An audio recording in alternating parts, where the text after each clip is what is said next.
నమస్తే HDV news కి స్వాగతం నేను సుధా బులెటిన్ల ముందుగా హెడ్లైన్స్ త్వరలోనే కర్నూలులో హైకోర్టు బెంచ్ ఏర్పాటు బడ్జెట్ సమావేశాల్లో ముఖ్యమంత్రి చంద్రబాబు వెల్లడి లా విద్యార్థినిపై అత్యాచారానికి పాల్పడ్డ నిందితులను కఠినంగా శిక్షించాలి ఐద్వా SFI DYFI ఆధ్వర్యంలో నిరసన ప్రదర్శన పూర్తి స్థాయిలో జీతాలు ఇవ్వాలంటూ ఉద్యోగుల నిరసన క్యాండిల్ ర్యాలీలు ధర్నాలతో హోరెత్తిన ఉక్కు నగరం అనకాపల్లి జిల్లా నాతవరంలో ఘనంగా ప్రపంచ మత్స్యకార దినోత్సవం తాండవలో 5 లక్షల చేప పిల్లలను వదిలిన కలెక్టర్ విజయకృష్ణన్ కర్నూలులో త్వరలోనే హైకోర్టు బెంచ్ ఏర్పాటవుతుందని ముఖ్యమంత్రి చంద్రబాబు స్పష్టం చేశారు లోకాయుక్త ఏపీ HRC తదితర సంస్థలు కూడా అక్కడే ఉంటాయని తెలిపారు రాష్ట్రంలో ఇతర ప్రాంతాలు కూడా అభివృద్ధి కావాలని ఆయన ఆకాంక్షించారు స్పీకర్ అయ్యన్న పాత్రుడు అధ్యక్షతన శాసనసభ బడ్జెట్ సమావేశాలు వేడిగా సాగుతున్నాయి ముఖ్యమంత్రి చంద్రబాబు డిప్యూటీ సీఎం పవన్ కళ్యాణ్ హోంమంత్రి అనిత మంత్రి నారా లోకేష్లు సభ్యులు అడిగిన ప్రశ్నలకు సమాధానాలిచ్చారు ఆడపిల్లల జోలికొస్తే వదిలే ప్రసక్తే లేదని చంద్రబాబు హెచ్చరించారు ప్రతి జిల్లాలో సైబర్ పోలీస్ స్టేషన్ ఏర్పాటు చేస్తున్నట్టు ఆయన ప్రకటించారు 2812 కొత్త పోలీస్ వాహనాల కొనుగోలుకు నిధులు మంజూరు చేశామని కానీ గత ప్రభుత్వం పోలీసులకే బకాయిలు పెట్టిందన్నారు ఒకప్పుడు దిశ మీరు కూడా ఉన్నారు నేను తెల్లవారితో నిద్రలేసి రాష్ట్రంలో అన్ని న్యూస్ పేపర్లో వచ్చే ఆర్టికల్ చూసుకొని 6 గంటలకు సమీక్ష చేసి అక్కడి నుంచి అధికార యంత్రాంగాన్ని ఉరికి తెచ్చిన పరిస్థితి దాంతో ఒక భయంగా ప్రతి ఒక్కరు పనిచేశారు ఈ రోజు మనం చూస్తే సోషల్ మీడియా చూస్తే ఈ రోజు ఎవరిపైన ఏ ఆర్టికల్ వస్తుందో ఏ ఫోటో వస్తుందో చెప్పలేని పరిస్థితి నిన్న కూడా చూస్తే ఒక మాజీ ముఖ్యమంత్రిగా పనిచేసిన వ్యక్తి ఏదైతే తన తల్లి పైన లేకుంటే సోదరి పైన ఆర్టికల్స్ పెట్టి డ్యామేజ్ చేస్తే వాళ్ళని సమర్థించే పరిస్థితికి వచ్చాడు అంటే ఆ దిశ ఎవరైనా సరే మనం ఒక విషయం గుర్తుపెట్టుకోవాలి ఎందుకు ఇలాంటి కఠినమైన చట్టాలు కావాలి పోలీసు వ్యవస్థ కూడా కఠినంగా ఎందుకు యాక్ట్ చేయాలంటే ఇవన్నీ చూసినప్పుడు మనం గుర్తుపెట్టుకోవాల్సిన అవసరం ఉంది ఒక వరద రవీందర్ రెడ్డి నేను ఆ పేరు ఇక్కడ చెప్పక్కర్లేదు కానీ నేరస్తుల పేరు కూడా చెప్పి భయపెట్టకపోతే ఇష్టానుసారంగా తయారయ్యే పరిస్థితి వస్తారు కొన్నిసార్లు మనం కూడా చర్చించాల్సిన బాధ్యత కూడా ఉంది అతని మీద వైఎస్ఆర్కు పుట్టిన బిడ్డ కాదు వైఎస్ విజయమ్మ బిడ్డ మాత్రమే ఇంకా ఉండేటి నేను చెప్పలేని అధ్యక్ష ఏం చెప్పాలో నాకైతే అర్థం కాదు అది నా నోటితో నేను చెప్పే విషయాలు కాదు ఉచ్చరించడానికి కూడా ఈ అసెంబ్లీలో మంచిది కాదు ఎలాంటి ఆర్టికల్ అధ్యక్ష అలాంటి వాణ్ణి నిన్న మాట్లాడుతూ అతని పేరుతో వేరే వాళ్ళు పెట్టారని చెప్తారా మీరు ఒక నాయకుడు బాధ్యత ఇది అంటే ఇంకా దానికి వస్తున్నావు అదే షర్మిల నిన్ను కూడా చెప్తా ఉంది ఎవరైతే ఈ రవీంద్ర రెడ్డి ఉన్నాడో ఇతను నా మీద పెట్టడంలో అవినాష్ రెడ్డి చెప్పారు వాళ్ళ PA వీళ్ళందరూ ఉన్నారు కాబట్టి అవినాష్ రెడ్డి గారిని కూడా అరెస్ట్ చేయమని వాళ్ళ సిస్టర్ డిమాండ్ చేస్తుంది ఎవరైతే బాధితురాలు ఆవిడ డిమాండ్ చేస్తే ఈ పెద్ద మనిషి ఇప్పుడు కూడా సమర్థించుకునే పరిస్థితికి వచ్చాడు ఒక్కరిని గురించి కాదు అధ్యక్ష ఈరోజు ఎన్ని పోస్టర్స్ అధ్యక్ష హోమ్ మినిస్టర్ రాష్ట్రంలో హోమ్ మినిస్టర్కే రక్షణ లేకపోతే ఎవరికి ఉంటుంది ఒక దళిత మహిళ క్యారెక్టర్ అసాసినేషన్ అంటే రౌడీలకు కూడా భయం లేకుండా పోయింది హోమ్ మినిస్టర్ లెక్కలేదు DGP లెక్కలేదు హోమ్ సెక్రటరీ లెక్కలేదు డిప్యూటీ సీఎం అని లెక్కలేదు ఎవరైనా లెక్కలేదు అంటే ఏంటి విచ్చలవిడతనం ఏమనుకుంటున్నారు మీరు ఇంకో పక్కన చూస్తే అధ్యక్ష డిప్యూటీ సీఎం పైన ఏం చెప్పాలి అధ్యక్ష ఇవి చూస్తే మనసు వికలమైపోతుంది, బాధ కలుగుతుంది, నిద్ర రాదు. మనం కూడా మనుషులమే అధ్యక్ష. ఓసారి వెళ్ళి చూసినప్పుడు దేనికోసం ఇక్కడికి వచ్చాం, ఏ పరిస్థితిలో వచ్చాం, ప్రజలకు సేవ చేయాలని వచ్చి ఈ అవమానాలు పడడం ఏంటని ప్రతి ఒక్కరు కల్పించదు అధ్యక్ష. మీ మీద ఎంత చేశారు, ఇక్కడ ఉండే ప్రతి ఒక్క సభ్యులపైన చేశారు. అంటే ఒకప్పుడు అధ్యక్ష ఒక పద్ధతి ఉండేది. ఇప్పుడు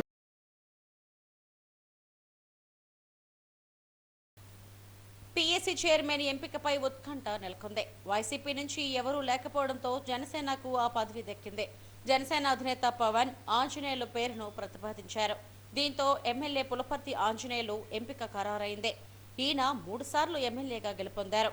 మున్సిపాలిటీలు, కార్పొరేషన్లలో అవిశ్వాస తీర్మానంపై కూడా గడువును 2 ఏళ్లకు కుదిస్తూ అసెంబ్లీ సంచలన నిర్ణయం తీసుకుంది.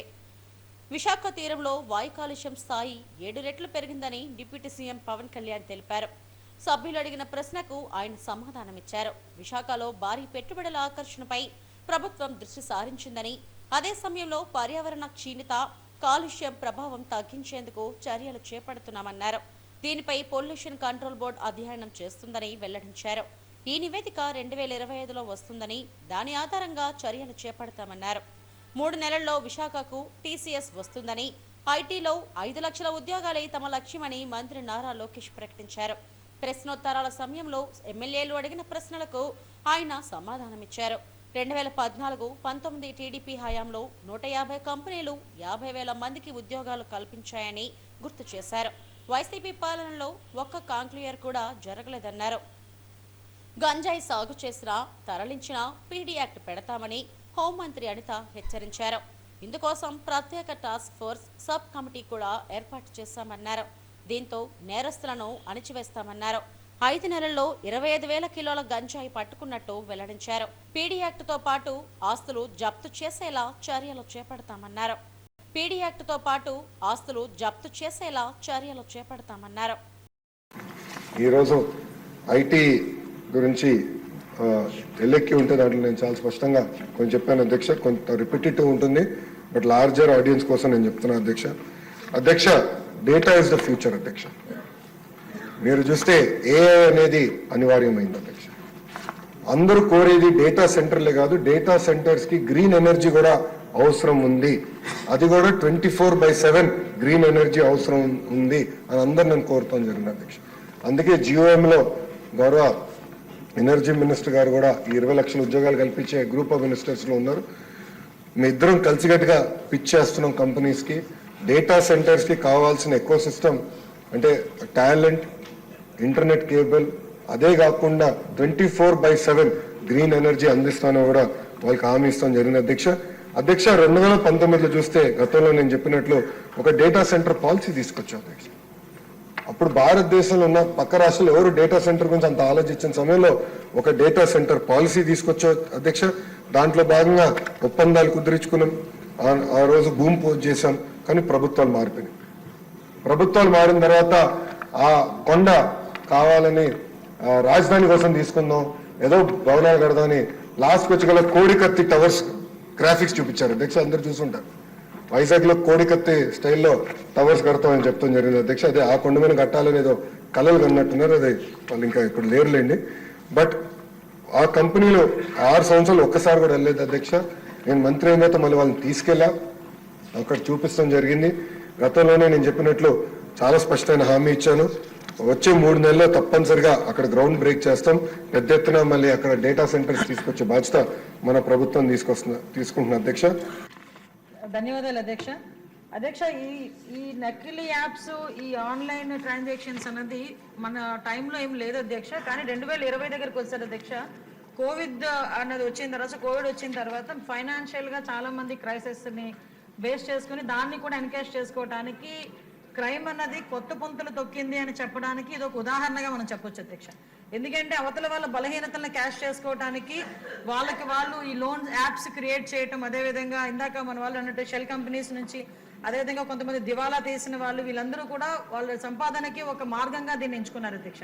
అదే టైంలో ప్రజల తాలూకా సెంటిమెంట్ కానీ వాళ్ళ తాలూకా భావోద్వేగాలతో వాళ్ళు ఒక క్యాష్ చేసుకోవడానికి ఈ లోన్ యాప్స్ ని క్రియేట్ చేయటం, అదే విధంగా వాళ్ళకి 5,000 4,000 అన్నది వాళ్ళకి చిన్న చిన్న అమౌంట్స్ అయితే ఇందాక మన గౌరవ సభ్యులు చెప్పినట్టుగా ఒక SMS వస్తుంది, మీకు ఎటువంటి డాక్యుమెంట్స్ అవసరం లేదు, ఇన్స్టెంట్ గా మీకు లోన్ ఇస్తామని చెప్పేసి 5,000 10,000. ఇప్పుడు చిన్న చిన్న పిల్లలు చదువుకునే పిల్లలు కూడా వాళ్ళకి పాకెట్ మనీ కూడా వాళ్ళ పిల్లలు వాళ్ళని అడగలేక, తల్లిదండ్రులను అడగలేక ఇలాంటి యాప్స్ కి బలైపోయిన పరిస్థితులు కూడా చాలా కనిపించినాయి అధ్యక్ష. ఇటువంటి సందర్భంలో అధ్యక్ష వాళ్ళకి ఆ యాప్ వచ్చిన తర్వాత ఇంకా వాళ్ళకి వెంటనే ఒక నోటిఫికేషన్ వచ్చేస్తుంది, వాళ్ళు ఎగ్రీ కొడతారు అధ్యక్ష. ఎగ్రీ కొట్టిన వెంటనే వీళ్ళ కాంటాక్ట్స్ అన్ని వాళ్ళ హ్యాండ్ ఓవర్లోకి వెళ్ళిపోతాయి, వీళ్ళ గ్యాలరీ మొత్తం వాళ్ళ హ్యాండ్ ఓవర్లోకి వెళ్ళిపోతుంది. సో ఇందాక మన గౌరవ సభ్యురాలు చెప్పినట్టు 3,000 నుంచి 3 లక్షల వరకు ఆగిపోయిందండి. ఇంకా అదృష్టం అధ్యక్ష. ఒక్కసారి కనుక లోన్ యాప్ లో డబ్బులు తీసుకుంటే వాడికి చావైన శరణ్యం అధ్యక్ష. అంతకుమించి అక్కడ నెవర్ స్టాప్ అనమాట అది. ఎందుకంటే వాళ్ళు అడుగుతూనే ఉంటారు, అడిగింది ఇవ్వకపోతే, టైంకి ఇవ్వకపోతే వెంటనే కాంటాక్ట్ లిస్ట్ లో ఉన్న వాళ్ళందరికీ ఈ అమ్మాయి పోలీసులకు దొరికారని, తప్పుడు పనులు చేస్తూ పోలీసులకు దొరికారను, మార్పుడు ఫొటోస్ పలానా వాళ్ళకి పంపిస్తామని ఇది తట్టుకోలేక చాలా మంది సూసైడ్ చేసుకున్న పరిస్థితి కూడా కనిపిస్తుంది. చర్యలు తీసుకోలేదా? ఆల్రెడీ అందరి మీద కూడా ఇప్పుడు మనం వాళ్ళు ఎవరైనా దొరికిన తర్వాత కూడా అధ్యక్ష సుమారుగా దగ్గర 199 మందిని ఈ రోజు అరెస్ట్ చేశాం అధ్యక్ష. వాళ్ళు అరెస్ట్ చేయడమే కాదు అధ్యక్ష, వాళ్ళందరూ కూడా రిమైండ్కి వెళ్తారు అధ్యక్ష. 306 కానీ 307 కానీ వెళ్లే పరిస్థితులు వాళ్ళందరికీ కూడా చట్టాలు అయితే చాలా కట్టుదిట్టమైన అధ్యక్ష. ఎంత చట్టాలు మనం కఠినతరం చేసినా వాళ్ళ తాలూకా టెక్నాలజీ బేసెస్ పెట్టుకొని ఇంకొంచెం మనం ఒక స్టెప్ వేస్తే వాళ్ళకు 10 స్టెప్లు ముందు ఉంటున్నారు అధ్యక్ష. ఆఖరికి ఇలాంటి లోన్ యాప్ లో కానీ సైబర్ క్రైమ్ లో కానీ బలైపోతున్న వాళ్ళు చదువు లేని వాళ్ళు బలైపోయారంటే ఒక అర్థం ఉంది అధ్యక్ష.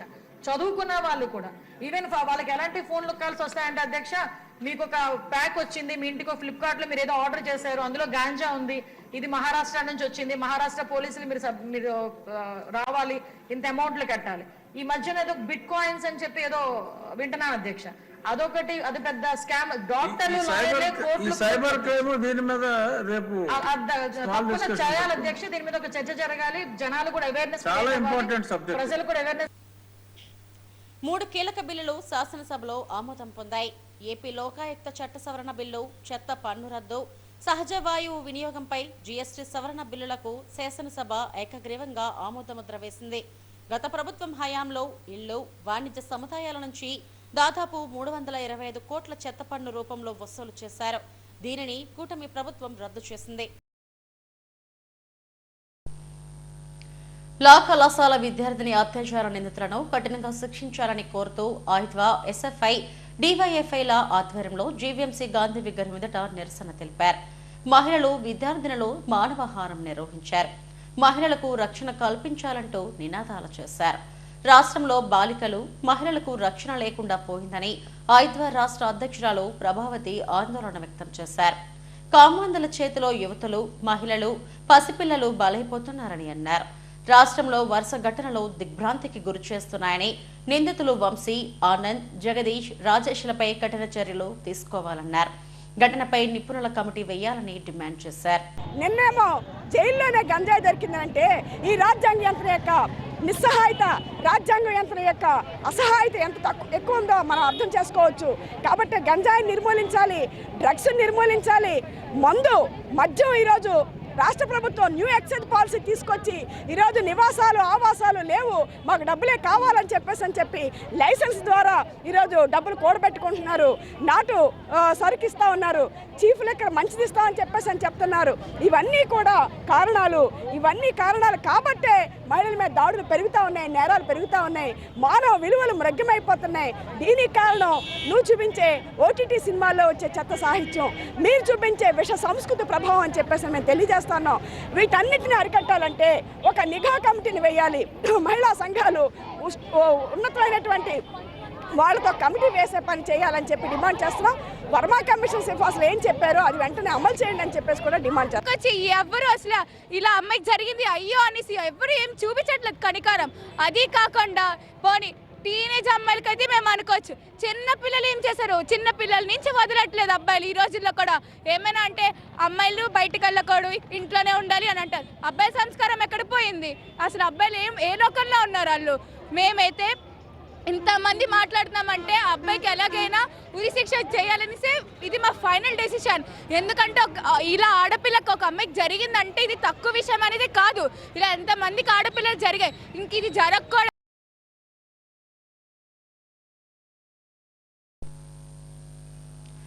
విశాఖ స్టీల్ ప్లాంట్ ను ప్రభుత్వ రంగంలోనే కొనసాగించాలని 4 ఏళ్లుగా కార్మిక ప్రజా సంఘాలు ఆందోళన చేస్తున్న కేంద్రం మౌనంగా ఉండటంపై అఖిలపక్ష యూనియన్ నాయకులు మండిపడ్డారు.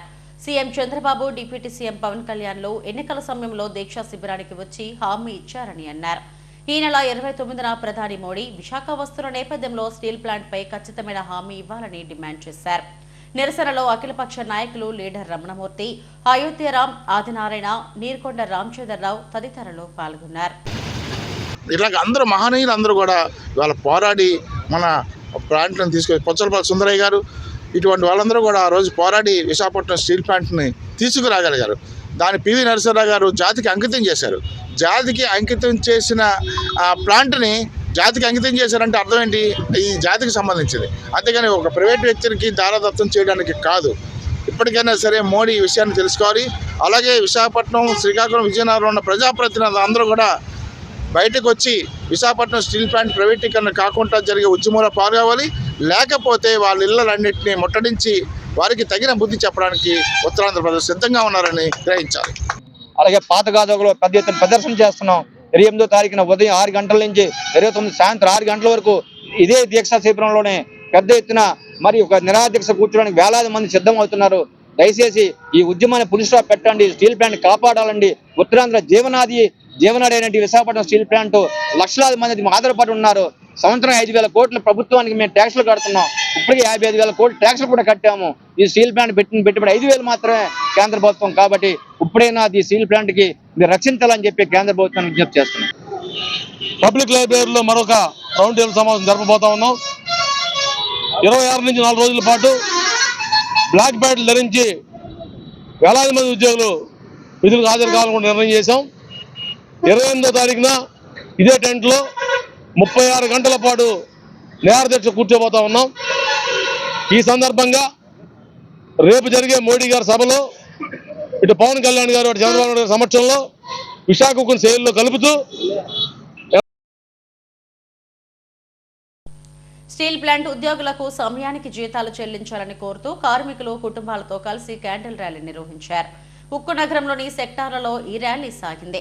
జీతాలు సకాలంలో చెల్లించి తమ కుటుంబాలను కాపాడాలంటూ నినాదాలు చేశారు.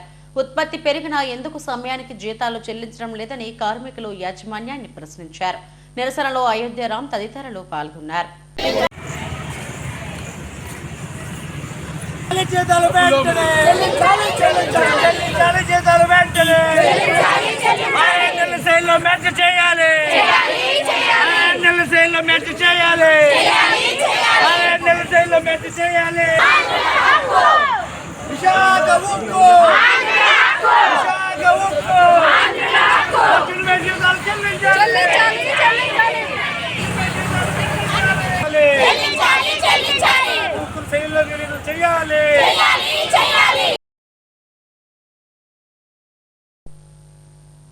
అనకాపల్లి జిల్లా నాతవరం మండలం తాండవ రిజర్వాయర్లో మత్స్యశాఖ ఆధ్వర్యంలో 5 లక్షల చేప పిల్లలను రిజర్వాయర్లో విడుదల చేశారు. జిల్లా కలెక్టర్ విజయకృష్ణ ఈ కార్యక్రమానికి శ్రీకారం చుట్టారు. చేప పిల్లల ఉత్పత్తి కేంద్రం నుండి పిల్లలను వదిలారు. ముందుగా కలెక్టర్ పూజలు నిర్వహించారు. ప్రపంచ మత్స్యకార దినోత్సవం సందర్భంగా నాతవరం మండలంలోని జాలారిపేటలో ప్రభుత్వం ఈ కార్యక్రమానికి శ్రీకారం చుట్టిందని కలెక్టర్ విజయకృష్ణన్ తెలిపారు. చేప పిల్లలను విడుదల చేయడం ద్వారా 30 గ్రామాల మత్స్యకారులకు జీవనోపాధి దొరుకుతుందని అన్నారు. ఈ కార్యక్రమంలో ఆర్డీఓ రమణ, తహసీల్దార్ వేణుగోపాల్, మత్స్యశాఖ ఇరిగేషన్ అధికారులు పాల్గొన్నారు.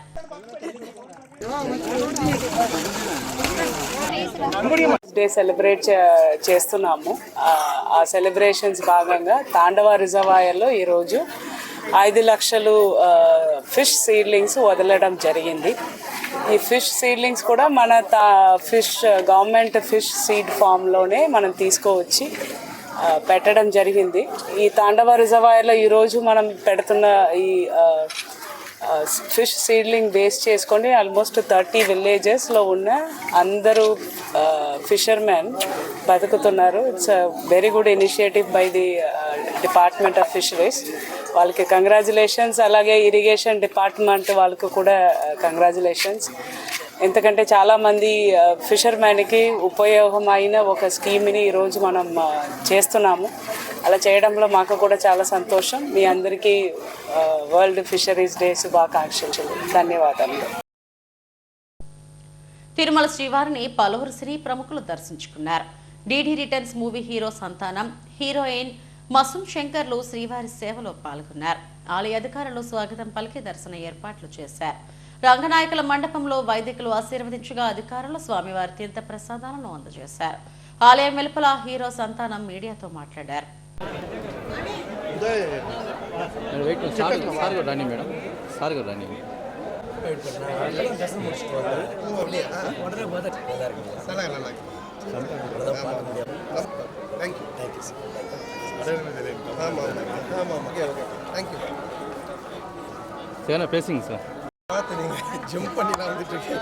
தரிசனம் ரொம்ப நல்லா ஆச்சு.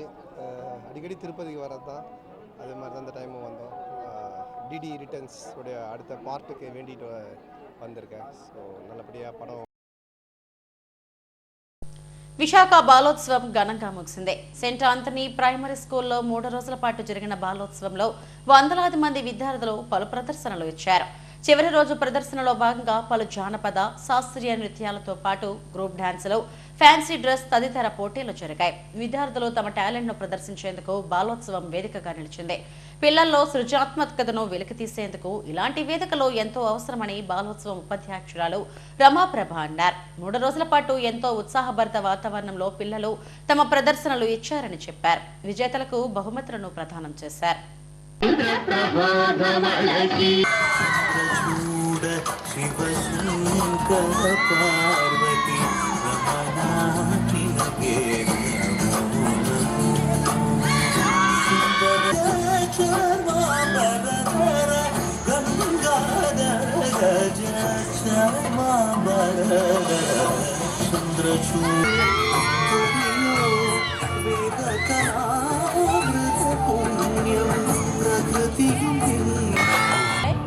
దీంతో పాటుగా పిల్లలు తెలుగులో మాట్లాడటం, పద్యం భావం, ఫ్యాన్సీ డ్రెస్సు, అలాగే మైమ్ వంటి అనేక అంశాలతో ఈరోజు ఈ ప్రాంగణం అంతా కోలాహలంగా ఉంది. అలాగే ఇప్పుడు ఈ 3 రోజులు కూడా దాదాపుగా 120 పాఠశాలల నుంచి 8,000 మంది విద్యార్థులు పాల్గొనడం జరిగింది. విద్యార్థులను ప్రోత్సహించి ఈ కార్యక్రమానికి పంపించిన పాఠశాల యాజమాన్యాలకి మేము ధన్యవాదాలు తెలియజేస్తున్నాం. అలాగే దీనిలో 100 మంది జడ్జెస్ పాల్గొన్నారు. 3 రోజులు కూడా 84 కార్యక్రమాలకు కూడా దాదాపు 100 మంది జడ్జెస్. అలాగే ఈ మొత్తం కార్యక్రమాల నిర్వహణలో వాలంటీర్లు చాలా కీలకమైన పాత్ర. 100 మంది వాలంటీర్స్ కూడా ఈ కార్యక్రమం నిర్వహణలో పాల్గొన్నారు. చివరిగా చెప్పేది ఏంటంటే పిల్లలకి ఇటువంటి కార్యక్రమాలు కావాలి. వాళ్ళకి ఇలాంటి పోటీలు నిర్వహించడం ద్వారా పిల్లల్లో బాల్యంలో వాళ్ళకున్న అనేక రకాల ఆసక్తులను ప్రదర్శించేదానికి అవకాశం దొరుకుతుంది. అటువంటిది విశాఖ బాలోత్సవం. పిఠాపురం కాలనీలో సోమవారం సంత, బాటీలు, తోపుడు బండ్లు తొలగింపునకు వ్యతిరేకంగా సిఐటియు ఆధ్వర్యంలో ర్యాలీ నిర్వహించారు. కళాభారతి నుండి జీవీఎంసీ గాంధీ విగ్రహం వరకు ర్యాలీ సాగింది. సోమవారం సంతతో పాటు తోపుడు బండ్లు, చిల్లర వర్తకులను యథావిధిగా కొనసాగించాలని సంఘం గౌరవ అధ్యక్షుడు వెంకటరావు అధికారులను డిమాండ్ చేశారు. వార్డు కార్పొరేటర్ పీతల మూర్తి యాదవ్ చిల్లర వర్తకులపై కక్ష సాధింపుతో హైకోర్టు నుంచి ఆర్డర్ తీసుకువచ్చి దాడి చేయడం అన్యాయమని మండిపడ్డారు. స్ట్రీట్ వెండర్స్ చట్టం ఉండగా నోటీసులు లేకుండా తెల్లవారుజామున తొలగింపులకు పాల్పడడం అన్యాయమన్నారు. ఈ చర్య ద్వారా 300 కుటుంబాలు రోడ్డున పడ్డాయని ఆందోళన వ్యక్తం చేశారు. ఫుట్పాత్ వ్యాపారుల ఉపాధికి రక్షణ చర్యలు తీసుకోవాలని న్యాయవాది శ్రీరామూర్తి డిమాండ్ చేశారు. అలాగే ఇక్కడున్న చిల్లి వర్తకులందరూ కూడా ఆయన నిలదీసి అడిగితే కోర్టు నుంచి ఆర్డర్ వస్తే జీఎంసీ అధికారులు వచ్చి తొలగించేయాలా, అది చాలా తప్పు అని మళ్ళీ ఆయన వాదన చేస్తాడు. ఇలాంటి వితండ వాదన చేయడం అంటే ఆయన నిజంగా ఆలోచించి చెప్తున్నారా, ఆలోచన లేకుండా మాట్లాడుతున్నారా అన్నది చూడాలి. అధికారులు, కమిషనర్ గారికి మేము ఒకటే చెప్తున్నాం, కోర్టు తీర్పు పేరుతో చిరు వర్తకుల్ని అలాగే సోమవారం సంత వ్యాపారస్తుల్ని, తోపుడుబలి కార్మికుల్ని తొలగిస్తే మేము చూస్తూ ఊరుకోం. నగర వ్యాప్తంగా ఉన్న వేలాది మంది ఈ చిరు వర్తకులందరినీ కూడా కదిలిస్తాం. అవసరమైతే జీవీఎంసీ ఆఫీసు ముట్టడిస్తాం. కమిషనర్ గారు కోర్టు తీర్పు అడ్డం పెట్టుకొని ఈ వార్డు పరిధిలో 200-250 మంది పొట్టగొట్టి వాళ్ళ బడ్డీలు చెదగొట్టి తీయడం అనేది అన్యాయం. కాబట్టి ఇప్పటికైనా మీరు న్యాయం చేయాలి. సోమవారం సంత ఇక్కడ యథావిధిగా పెట్టించాలి. తోపుడు బళ్ళు, చిల్లర వర్తకుల్ని యథావిధిగా ఇక్కడ పెట్టించాలి. అవసరమైతే మీరు గీతలు గీయండి, మార్జిన్ చూపించండి, ఆ మార్జిన్లోనే వీళ్ళు ఉండాలి, వ్యాపారం చేసుకోవాలని చెప్పండి. ఆ రకంగా పేదల పొట్ట కొట్టకూడదని చెప్పేసి మేము అంటున్నాం. జీవించొచ్చని చెప్పేసి యాక్ట్ ఇస్తే మీరు యాక్ట్కి వ్యతిరేకంగా వెళ్ళారు, మున్సిపల్ లాకి వ్యతిరేకంగా వెళ్ళి వాళ్ళ పొట్టలు కొట్టారు. కావున ఎవరైతే వీళ్ళ పొట్టలు కొట్టారో వాళ్ళ విధుల నుంచి తొలగించాలని చెప్పేసి మేము డిమాండ్ చేస్తున్నాం. అలాగే వాళ్ళు బళ్ళు ఎవరైతే చెదగొట్టారో వాళ్ళందరికీ కూడా కొత్త బళ్ళు ఇవ్వాలని చెప్పేసి కూడా మేము రిక్వెస్ట్ చేస్తున్నాం. At the same time demand కూడా చేస్తున్నాం. లేని పక్షంలో రానున్న కాలంలో మీ ప్రభుత్వాలు నేల కూలిపోవడం గ్యారంటీ. ఎందుకంటే ఇక్కడ కార్పొరేట్ కానీ ఎమ్మెల్యే కానీ ఎంపీ కానీ ఎవరైనా సరే ఇక్కడికి వచ్చి అడుక్కుంటే వీళ్ళు ఓటేస్తే గెలిచారు తప్ప ఎవడో పుట్టుకతో ఇక్కడ ఎమ్మెల్యే కార్పొరేట్ ఎవడవలేదు. కావున అది గుర్తుపెట్టుకొని వీళ్ళందరికీ న్యాయం చేస్తారని చెప్పేసి మేము రిక్వెస్ట్ చేస్తున్నాం. లేని పక్షంలో పెద్ద ఎత్తున దాడి చేయడానికి కూడా మేము సిద్ధంగా ఉన్నాం. అవసరమైతే మా ప్రాణాలు త్యాగాలు చేయడానికి కూడా సిద్ధంగా ఉన్నాం. రామచోగిపేటలోని సర్వమత షిరిడి సాయి మందిరం 24వ వార్షికోత్సవం ఘనంగా జరిగింది. వార్షికోత్సవం సందర్భంగా షిరిడి సాయినాథునికి పంచామృత అభిషేకాలు నిర్వహించారు. మాలధారణ చేసిన స్వాములకు భిక్ష వితరణ జరిగింది. ప్రతి ఏటా వార్షికోత్సవ వేడుకలు ఘనంగా నిర్వహిస్తున్నామని ఆలయ ధర్మకర్త వియ్యపు చిన్నారావు తెలిపారు. వార్షికోత్సవం సందర్భంగా బాబా అలంకరణ అనంతరం పంచలోహాలకు అభిషేకాలు, లలిత, విష్ణు పారాయణాలు నిర్వహించామని చెప్పారు. స్వామివారి కృప ప్రతి ఒక్కరిపై ఉండాలని ఆకాంక్షించారు. మందిరంలో గుడి వార్షికోత్సవం 24వ సంవత్సరం. ఈరోజు లక్షవారం ఈరోజు సాయిబాబా గర్భగుడిలో పంచామృత అభిషేకాలు మరి ఎన్నో భక్తి కార్యక్రమాలు జరుగుతున్నాయండి. మధ్యాహ్నం స్వామిలకి భిక్ష ఉంది, సాయంత్రం పల్లకి ఉత్సవం జరుగుతుంది. ఈ కార్యక్రమానికి కులమత భేదాలు లేకుండా అందరూ కూడా ప్రతి సంవత్సరం కూడా ఈ కార్యక్రమంలో పాల్గొని ప్రతి ఒక్కరు కూడా తీర్థప్రసాదాలు స్వీకరించి ఆ బాబా గారి ఆశీస్సులు పొందుతారని మరీ కోరుకుంటాం. ఈరోజు సర్వమత షిరిడి సాయిరామ్ మందిర్ రామజోగిపేట అంగడిలో ఈరోజు ప్రతి లక్షవారం కూడా ఇక్కడ ఒక పండుగ జరుగుతుందండి. ప్రతి లక్షవారం కూడా భోజనాలు జరుగుతుంటాయి. ఈరోజు మాత్రం మా అయ్యప్పలకి ఈరోజు భిక్ష పెడుతున్నాం. ఈరోజు సాయంకాలం పల్లకి కోసం బాజా భజంతో కార్యక్రమం కూడా జరుగుతుంది. ఈ కార్యక్రమంలో ప్రతి భక్తులు కూడా ప్రతి ఒక్కరు కూడా ఈ కార్యక్రమం తిలకించి ప్రతి ఒక్కరు తీర్థ ప్రసాదాలు స్వీకరిస్తారని మరి కోరుకుంటున్నాను. ఇట్లు సర్వమత షిరిడి సాయిరామ్ మందిర్ రామజోగిపేట అంగడి దెబ్బ మహారాణిపేట. నా పేరు చిన్న. తస్మాత్ జాగ్రత్త, ఎంత పని చేసావు చంటి 2 చిత్రాలకు పనిచేసిన దర్శకుడు ఉదయ్ కుమార్ 3వ చిత్రంతో ప్రేక్షకుల ముందుకు రాబోతున్నారు. ఫిల్మ్ నెస్ట్ బ్యానర్ పై నిర్మిస్తున్న చిత్ర విశేషాలను గాజువాకలో మీడియాకు తెలిపారు. స్థానిక కళాకారులకు అవకాశం ఇస్తూ హాస్యరసభరితంగా ఓ సందేశాత్మక చిత్రాన్ని తెరకెక్కిస్తున్నామని తెలిపారు. తన 3వ చిత్రానికి కథ, మాటలు, స్క్రీన్ ప్లే తాను సమకూరుస్తున్నానని చెప్పారు. ప్రముఖ రచయిత, దర్శకులు కాశీ విశ్వనాథ్, నటి శ్రీలక్ష్మిలు ప్రధాన పాత్రలు పోషిస్తున్నారని అన్నారు. హీరోగా వినయ్ ఆదిత్య, హీరోయిన్ గా కాయిపా దేవిలు నటిస్తున్నట్టు తెలిపారు. మా నోకరాజ్ గారు ముందుగా వస్తున్నారు నిర్మాతగా. సో ఇలా ఈ సినిమా ఒక విధంగా చెప్పాలంటే క్రౌడ్ ఫండింగ్ సినిమాని స్టార్ట్ చేస్తున్నాం.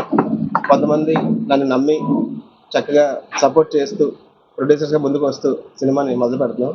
ఈ సినిమా వచ్చి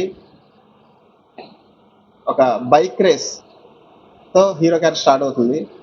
బైక్ రేస్ ప్రతి గేమ్లో విన్ అవుతూ ఉంటాడు. ఒక్కసారి జీరో అయిపోయిన తర్వాత తన లైఫ్ ఎలా ఉంటుందని కథ తీసుకొని అండ్ ఫ్యామిలీ ఎంటర్టైన్ చేస్తూ ఒక మాఫియా హవాలా మనీ టచ్ చేస్తూ సినిమాని తీసుకెళ్ళిపోతున్నాం. ఈ సినిమా మొత్తం కూడా వైజాగ్లో చేయడానికి నిర్ణయం తీసుకున్నామండి. తొందరలోనే షూటింగ్ మొదలు పెడతాం. ఇచ్చినందుకు అండ్ మా ప్రొడ్యూసర్స్ కృష్ణ గారు, నూకరాజ్ గారు వీళ్ళందరికీ చాలా థ్యాంక్స్. ఇందులో నా క్యారెక్టర్ లైక్ చాలా బాగుంటుందండి. I'm looking forward to work on this. Oriental picture లేకపోతే ఫ్యామిలీ పిక్చర్ అనేది ఇది దిస్ ఇస్ ఫ్యామిలీ ఎంటర్టైనర్. చాలా ఏపీ తెలంగాణ రిలీజ్ చేసి సక్సెస్ అవ్వడం మేము అందరూ కూడా చాలా హ్యాపీగా ఉన్నాం. ఆయన మూవీలో మరొక్కసారి నేను కూడా ఒక క్యారెక్టర్ చేయబోతున్నాను. అదేవిధంగా ముఖ్యంగా ప్రొడ్యూసర్స్ అయినటువంటి నూకరాజ్ గారికి, కృష్ణ గారికి మంచి లాభాలు రావాలని, మనస్ఫూర్తిగా ప్రేక్షధారణ పొందాలని ఇమీడియట్లీగా ఉదయ్ గారు మరొక మూవీ స్టార్ట్ చేయాలని మనస్ఫూర్తిగా కోరుకుంటూ ఈ మూవీకి మాకు 2 కళ్ళు లాంటి వారు బత్తిన సూర్యనారాయణ గారు, అదేవిధంగా నరేష్ గారికి హృదయపూర్వక నమస్కారాలు తెలియజేసుకుంటూ మరొకసారి ఇక్కడ ఉన్నటువంటి ప్రేక్షకులందరికీ అదేవిధంగా మన మాన్యులందరికీ కూడా మనస్ఫూర్తిగా ధన్యవాదాలు చేసుకుంటూ, అదేవిధంగా భూపరాజు గారు ఈ సపోర్ట్ చాలా మరవలేని సార్. ప్రతి సినిమాకి ఈ సపోర్ట్ మీద ఉండాలని కోరుకుంటూ మనస్ఫూర్తిగా థ్యాంక్ చెప్తున్నాను. అందరికీ జై శ్రీరామ్. Thank you. పుస్తకాలు చదవడం అలవర్చుకుంటేనే భవిష్యత్తులో ఉన్నత శిఖరాలు అధిరోహించవచ్చని ఏయూ మాజీ రిజిస్ట్రార్ జిఎం నాయుడు అన్నారు. చినకంటేడలోని ఎంవీఆర్ డిగ్రీ పీజీ కళాశాలలో గ్రంథాలయ వారోత్సవాలు ఘనంగా ముగిశాయి. వారోత్సవాల సందర్భంగా నిర్వహించిన పోటీల్లో విజేతలకు బహుమతులు ప్రదానం చేశారు. గ్రంథాలయ పితామహుడిగా పేరొందిన రంగనాథన్ దేశంలో గ్రంథాలయాల ఏర్పాటుకు పాటుపడ్డారని కొనియాడారు. రాష్ట్రంలో వెంకటరమణయ్య గ్రంథాలయ ఉద్యమంలో చేసిన కృషి ఎంతో గొప్పదని చెప్పారు. లైబ్రరీల ద్వారా విద్యార్థుల జ్ఞాన సముపార్జన చేయొచ్చని లైబ్రేరియన్ నారాయణమ్మ అన్నారు. ఈ కార్యక్రమంలో ప్రిన్సిపల్ డాక్టర్ బాలకృష్ణ, తేజేశ్వరరావు తదితరులు పాల్గొన్నారు.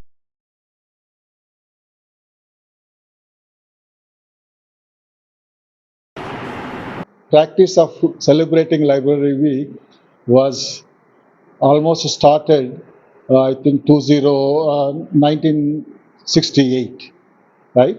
Yeah, exactly 57 years already over. Yeah, this was started by Library Indian Association of Libraries or Indian Library Association, ILA, and this practice was mainly for creating awareness among public about the use of libraries and also library as a learning place for both students as well as people of the general public also. Now, other than this, I think Library Day is also being celebrated in India. That Library Day is celebrated on, I think, మా లైబ్రరీలో 25,000 books ఉన్నాయండి. అలాగే 11,500 books reference books ఉన్నాయి. తర్వాత 10,500 titles ఉన్నాయి. Next 23 journals magazines ఉన్నాయి. National international journals and magazines ఉన్నాయి. అట్లాగే ఎవ్రీడే 6 న్యూస్ పేపర్స్ తీసుకుంటామండి రెగ్యులర్లీ.